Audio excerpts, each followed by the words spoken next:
As you can tell from my CD collection, I am an avid music listener, but I am also a gearhead. One of my favorite things is to collect and try out different headphones. To ease into things, here are a couple of my headphones that I would consider normal. First up are my Sony XM2 headphones. They're a bit old, but old doesn't mean they don't sound great. Not to mention, over-ears still have some of the best active noise cancelling that true wireless has to offer. Next up are my Google Pixel Buds.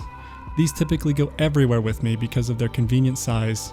With active noise cancelling and pass-through, these make a great companion for when I'm walking around. However, this is where normal ends. These are my Blessing 2 Dusk by Moondrop. These are referred to as in-ear monitors, or IEMs for short, with the main difference from other in-ear varieties being that these are intended to be placed much deeper in the ear, providing passive noise cancelling like earplugs.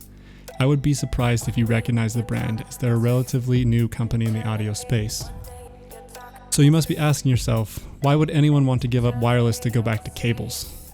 Well, that is a good question, and the short answer is audio fidelity. Inside of these are 3 tiny silver components. These are called balanced armature audio drivers, and they're intentionally designed to be small. The benefit is that they can cram multiple drivers into a single headphone, allowing each to handle their own range of frequencies, highs, mids, and lows respectively. This separation allows for each to be emphasized and clear without hurting the overall sound. When you pair this with something like my modded iPod that can play uncompressed or lossless music files, you get an unmatched and unique listening experience away from a well-treated sound space and good speakers. While I still curse Apple for their bravery and setting the trend to remove the headphone jack from smartphones, I keep many of those silly dongles in case I want to use them with my phone. If that seems scary, you haven't seen anything yet. Yes, that is a flight case. These are my Odyssey LCD2Cs, and these are really cool. They are a fairly unique type of headphone, rarely seen outside of the high-end space, mostly due to the cost, size, and extra power required. These are Planar magnetic headphones. Without getting into the technical detail, the driver is flat, unlike a dynamic driver, so to fit, they do need to be over 4 inches in diameter. These absolutely dwarf the head of any wearer, no matter the head size, and I'll admit, I look like a bit of a dork when I wear them. The size really hits when you compare them to the typical dynamic driver like my Sony's. It's almost kind of funny how much smaller they are, not even 4 inches the long ways. Of course, each are designed for very different use cases, and the size is comical. But look, see, that's what normal headphones are supposed to look like. The one thing I look for in headphones I plan to keep for a long time is a detachable cable. This is super nice as you can replace the main failure point in most headphones.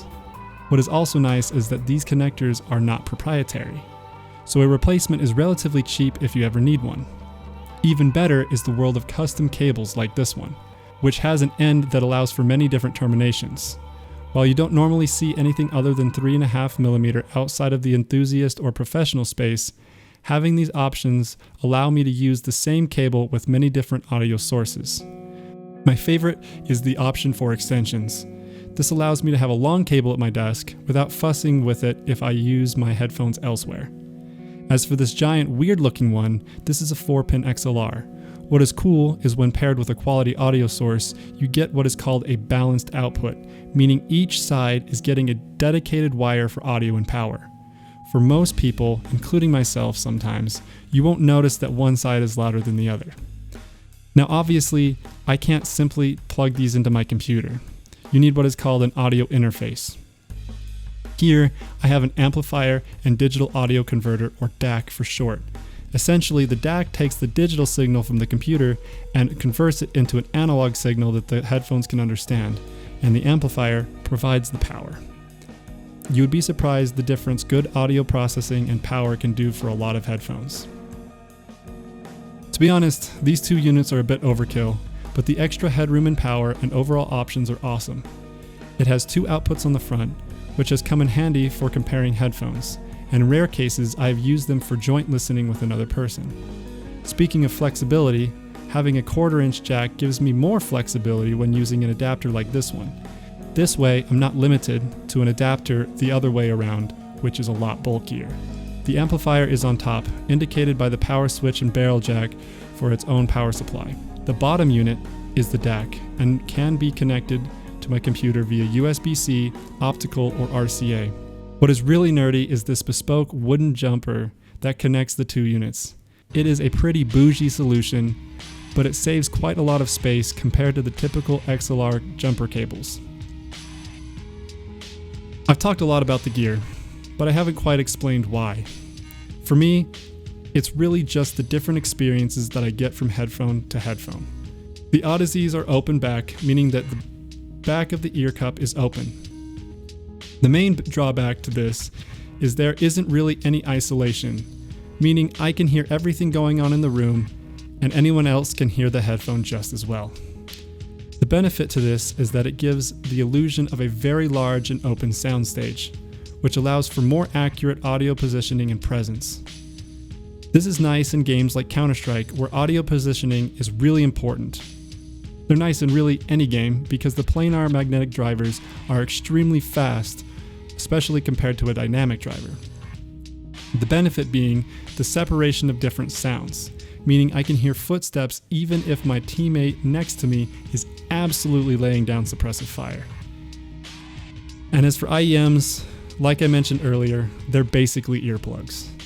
So whenever I might need total isolation, these are my go-to. This really helps in games like Escape from Tarkov, where every little sound is life or death. The isolation does come with its own drawbacks though. Because they're so deep in my ear, there is basically no soundstage. It feels like the sound is in my head. Despite the lack of soundstage, a well-designed video game should have good audio positioning.